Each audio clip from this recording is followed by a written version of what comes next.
Hello everyone, welcome to Mariyam biology.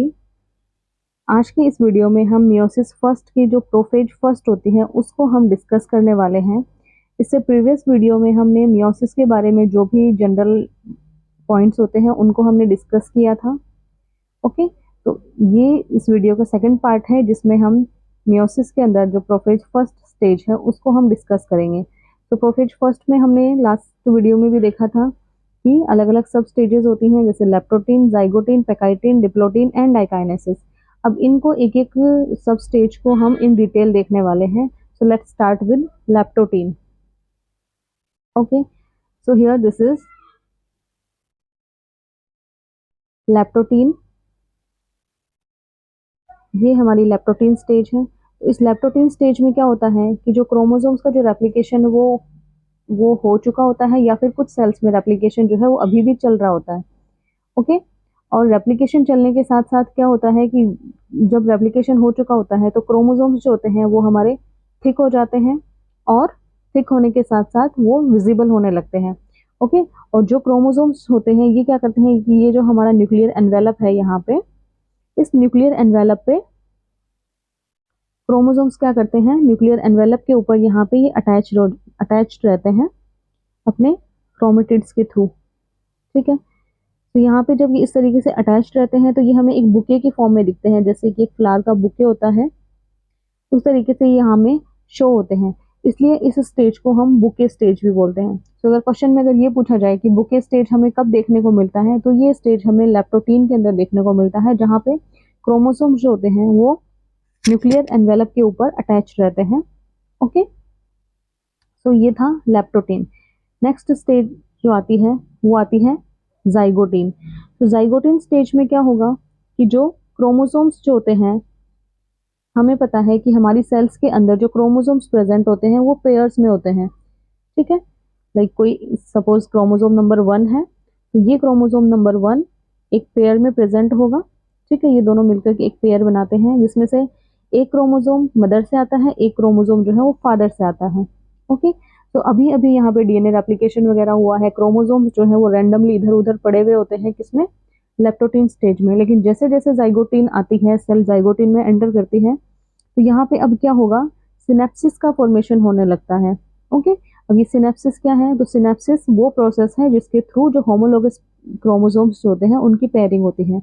Homologous chromosomes क्या होते हैं, एक ही टाइप के जो क्रोमोसोम्स होते हैं उनकी जब पेयरिंग होने लगती है वो पेयर अप होने लगते हैं। ठीक है, ग्रुप बनाने लगते हैं। एक ग्रुप में दो क्रोमोसोम्स होंगे, एक मदर से आया हुआ और एक फादर से आया हुआ। तो यहाँ पे जो सेम क्रोमोसोम्स हैं उनकी पेयरिंग होती है, जिसको हम क्या बोलते हैं, सिनेप्सिस बोलते हैं। तो अगर क्वेश्चन में पूछा जाए कि सिनेप्सिस का फॉर्मेशन हमें किस स्टेज में देखने को मिलता है, सो जाइगोटीन स्टेज में हमें सिनेप्सिस का फॉर्मेशन देखने को मिलता है। और ये सिनेप्सिस एक्चुअली क्या होता है, तो होमोलोगस क्रोमोसोम्स की जो पेयरिंग होती है उसको हम क्या बोलते हैं, सिनेप्सिस बोलते हैं। ओके, और यहाँ पे ये जो क्रोमोसोम्स है ये क्या करते हैं, जब ये पेयरिंग करने लगते हैं तो ये हमें एक पेयर के अंदर दो क्रोमोसोम्स प्रेजेंट हैं, तो ये किसका फॉर्मेशन करते हैं, बाईवेलेंट का फॉर्मेशन करते हैं, ये एक बाईवेलेंट बनाते हैं। ओके, और एक बाईवेलेंट के अंदर एक, दो, तीन और चार चार क्रोमेटिड्स प्रेजेंट होते हैं, इसलिए हम इसको टेट्राड भी बोलते हैं, टेट्राड।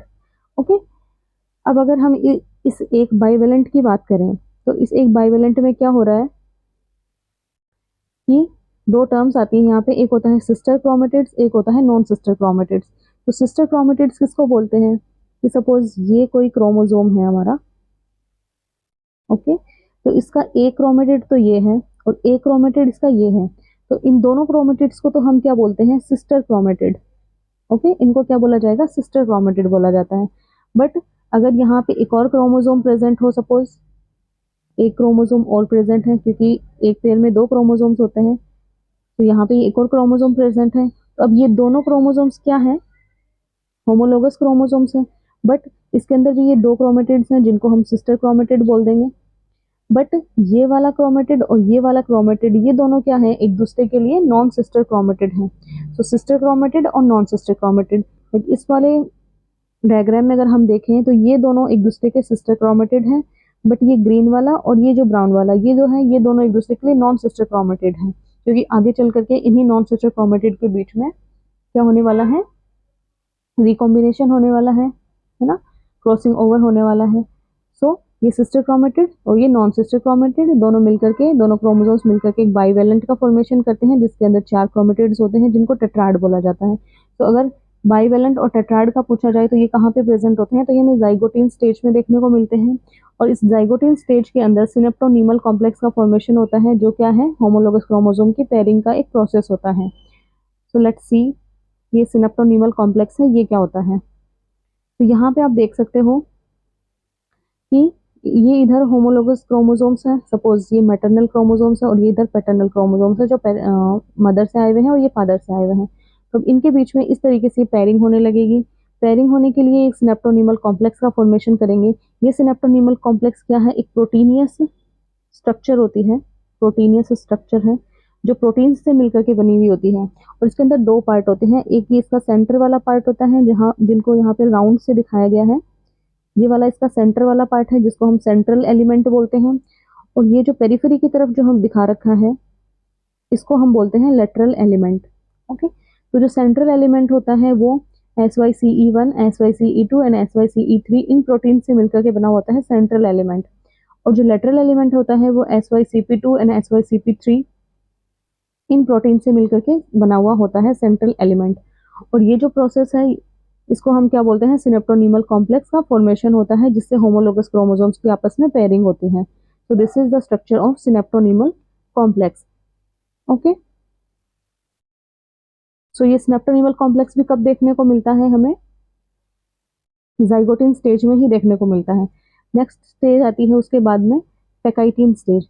अब इस पेकाइटिन स्टेज में क्या होगा, अब हमें पता है कि जब, क्योंकि जो गैमेट्स बनते हैं वो जेनेटिकली डिफरेंट होते हैं एक दूसरे से, तो पेकाइटिन स्टेज में अब क्या होने वाला है, यहाँ पे जो होमोलोगस क्रोमोसोम जिन्होंने पेयरिंग की थी, अब उनके बीच में क्रोमोसोम्स की आर्म का कुछ पार्ट है वो एक्सचेंज होगा, क्रोमोसोम्स का कुछ पार्ट है वो क्रोमोसोम्स होगा का एक्सचेंज होगा।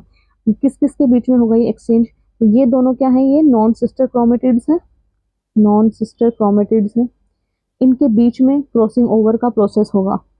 ओके, तो ये एक दूसरे के पास आने लगते हैं और पास आने के बाद जिस पॉइंट पे ये एक दूसरे से अटैच हो जाते हैं उस पॉइंट को हम बोलते हैं कियाज्मेटा।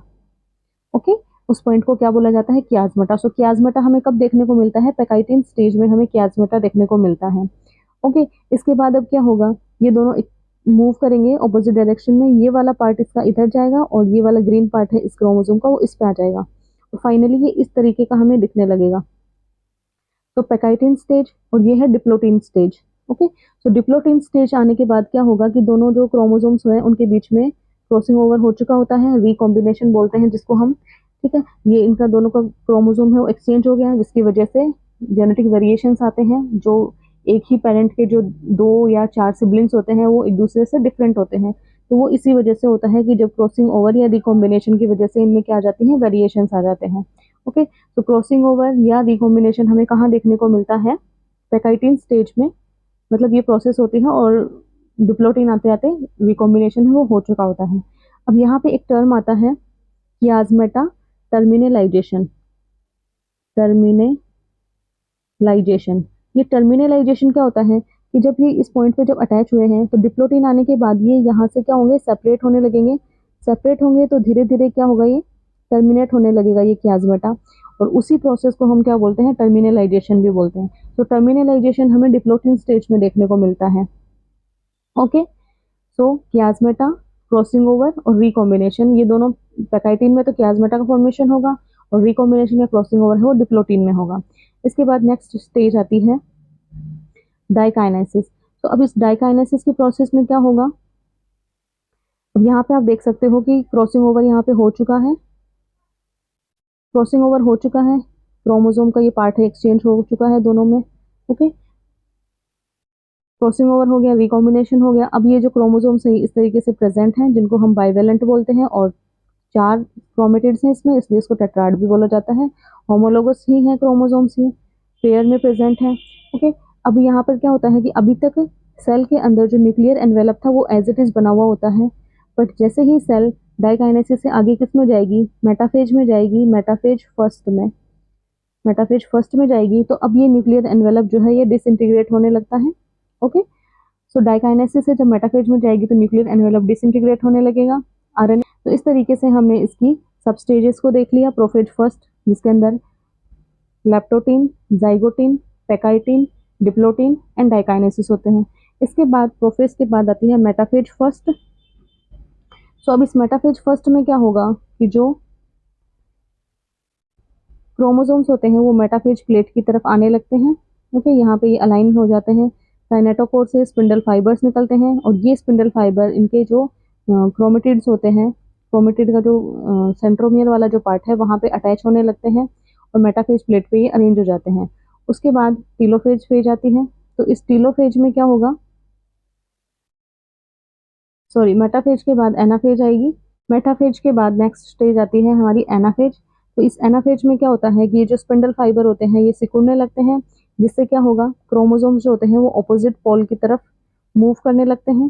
ठीक है, अब यहाँ पे एक चीज आपको याद ये रखना है कि यहाँ पर एनाफेज फर्स्ट में अभी क्या हो रहा है, सिर्फ क्रोमोसोम्स सेपरेट हुए हैं। जो होमोलोगस क्रोमोसोम्स जो पेयर में प्रेजेंट थे, सिर्फ वो एक दूसरे से सेपरेट होने लगे हैं। क्रोमेटिड्स का यहाँ पे सेपरेशन अभी नहीं हुआ है। ये कब होगा, जब एनाफेज सेकंड आएगी। एनाफेज सेकंड में क्या होगा, क्रोमेटिड्स का सेपरेशन होगा, बट एनाफेज फर्स्ट में क्या होता है, सिर्फ क्रोमोसोम्स का सेपरेशन होता है। ओके, तो ये आपको याद रखना है कि एनाफेज फर्स्ट में क्रोमोसोम्स सेपरेट होते हैं, बट एनाफेज सेकंड जब आएगी तब वहां पे क्या होगा, क्रोमेटिड्स का सेपरेशन होने लगेगा। ओके, नेक्स्ट चलते हैं। अभी एनाफेज फर्स्ट के बाद में आता है टीलोफेज फर्स्ट। तो इस टीलोफेज में क्या होगा, क्रोमोसोम्स है वो ऑपोजिट पोल पे चले गए हैं। ठीक है, क्रोमोसोम्स इस ऑपोजिट पोल पे चले गए, ऑपोजिट पोल पे चले गए इधर, और ये वाले क्रोमोसोम्स चले गए इधर। न्यूक्लियर एनवेलप फिर से बन गया। ओके, तो अब यहाँ पे क्रोमोसोम्स का नंबर तो कितना है, 2n है, और जो क्रोमेटिड का नंबर भी 2n है। तो 2n 2c कंडीशन है भी यहाँ पे।